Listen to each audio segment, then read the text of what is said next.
All over India चल रहा है ये प्रोटेस्ट जिसकी नींव जंतर मंतर से रखी गई थी। अभी हाल फिलहाल में इतनी ताबड़तोड़ तरीके से प्रोटेस्ट चला है कि पूरी दिल्ली दहल चुकी है। आपने 20 से लेकर 23 तारीख तक का सारा मामला भी ऑन रिकॉर्ड कैमरे के थ्रू या फिर सोशल मीडिया के थ्रू आपने जरूर देखा होगा आपके फ़ोन के अंदर, चाहे वो रील के रूप में हो चाहे वो वीडियो के रूप में हो।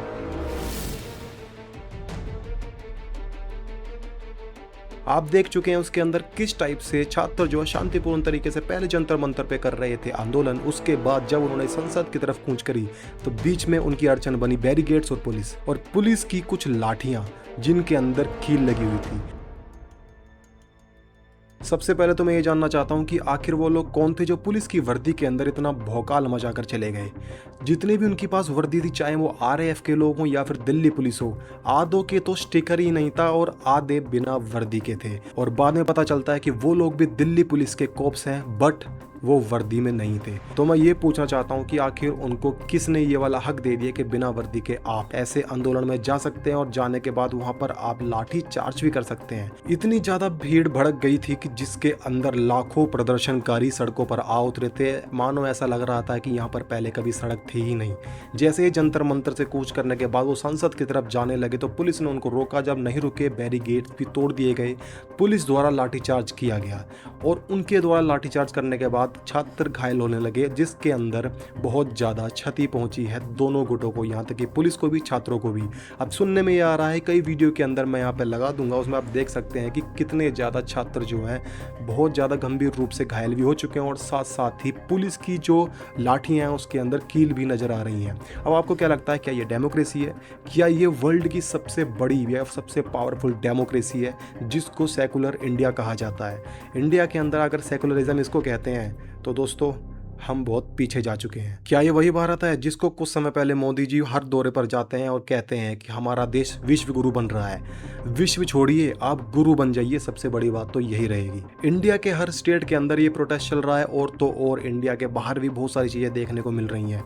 मैं आप लोगों से ये कहना चाहता हूँ कि मैंने अपनी आंखों के सामने आज़ादी 1947 वाली नहीं देखी, पर अब 2026 के अंदर मुझे देखकर जरूर लग रहा है कि ये आज़ादी कैसे मिली होगी उस समय के क्रांतिकारियों ने, जबकि उस समय हुकूमत भी कोई और थी, पर अब तो हुकूमत भी अपनी है। उसके बावजूद भी हम लोगों को इतना संघर्ष करना पड़ रहा है। सरकार के कानों तक सिर्फ हम लोगों को छोटी मोटी बातें पहुंचाने के लिए अनशन का सहारा लेना पड़ रहा है। इस आंदोलन ने इतना विकराल रूप ले लिया है कि पुलिस जो है थोड़ा बहुत भी रहम नहीं कर रही है, चाहे वो छात्र लड़की हो या फिर लड़का हो।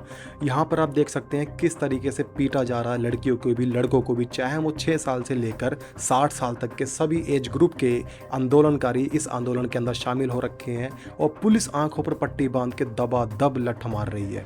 फर्क बताऊं यहाँ पे क्या है? फर्क सिर्फ यहाँ पे ये है कि लाइसेंस सिर्फ पुलिस के पास है मारने का। अगर एक बार थोड़ा सा लाइसेंस पब्लिक को भी देकर देखिए, फिर आपको पता चलेगा बराबर की लड़ाई किसे कहते हैं। और जो अपने आप को मसीहा मान रहा था इस देश का, वो पिछले रास्ते से भाग निकला। इस आंदोलन के अंदर बहुत सारे विपक्ष के नेता हैं जो सीजेपी का खुलकर सपोर्ट कर रहे हैं, जैसे चंद्रशेखर आजाद, हनुमान बेनीवाल जी, मनीष सिसोदिया जी और साथ में संजय सिंह जी हैं और आप आम आदमी पार्टी की पूरी सरकार है। यहाँ तक कि राहुल गांधी जी विद सरकार यानी कि इंडियन नेशनल कांग्रेस भी उनके साथ खड़ी है और भी इंडिपेंडेंट जितने भी एमपी हैं राज्यसभा लोकसभा के, सभी इस समय सीजेपी के साथ खड़े हैं। वो इसलिए खड़े हैं, उनको इस पर कोई भी राजनीति की रोटियां नहीं सेकनी। अगर मैं कह रहा हूं कि अगर सेकनी भी पड़ रही है उनको इस टाइप की राजनीतिक रोटियां, तो कहीं ना कहीं इसकी जिम्मेदारी भी सरकार है कि उन्होंने पहले से ही इन सारी चीज़ों की डिमांड्स क्यों नहीं मानी या फिर अपना फेवर सामने क्यों नहीं रखा। क्यों देश का प्रधानमंत्री इतने लंबे समय से चुप बैठा हुआ है? क्या ये सारी चीज़ें देखने के बाद आप लोगों को नहीं लगता है डेमोक्रेसी का पूर्ण रूप से कत्ल हो चुका है? काय की डेमोक्रेसी, किस बात की डेमोक्रेसी? जिस देश के अंदर रहकर हमें अपनी आवाज़ उठाने के लिए या फिर अपनी आवाज़ सरकार तक पहुंचाने के लिए अनशन करने पड़े, आंदोलन करने पड़े, प्रोटेस्ट करने पड़े या फिर सड़कों पर उतरना पड़े, वो देश के अंदर सरकार क्या ही संभाल लेगी? भारतीय जनता पार्टी इतने लंबे समय से सत्ता में, उसके बावजूद भी एक भी प्रेस कॉन्फ्रेंस नहीं प्रधानमंत्री द्वारा। जो नीट पेपर लीक पर 20 से 25 छात्रों की जान गई है, क्या धर्मेंद्र प्रधान को रिजाइन करना बनता नहीं है? आखिर क्यों प्रधानमंत्री जो है धर्मेंद्र प्रधान का इतना पक्ष ले रहे हैं? क्या यहाँ पर बात अब ईगो पर आ चुकी है? ऐसा ना हो कि प्रधानमंत्री को और उनकी पार्टी को अभी जो खतरा है उससे भी डबल खतरा उठाना पड़ सके। अगर भारत देश को बचाना है तो उन्हें सबसे पहले अपने आप को बचाना होगा, और अपने आप को बचाने के लिए उन्हें इस देश के जितने भी नागरिक हैं उन लोगों को बचाना होगा। हिंदू मुसलमान बहुत कर लिया।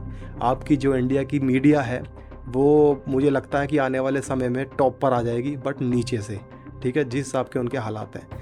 अगर उनके हालात सही होते तो आज छात्रों की आवाज़ उनके कानों तक पहुंचती, पर आज आप देख सकते हैं, पहली बात तो मीडिया ने उनको एक बार भी नहीं दिखाया जो जंतर मंतर पर एक टेररिस्ट बैठे हुए थे स्टूडेंट्स के रूप में।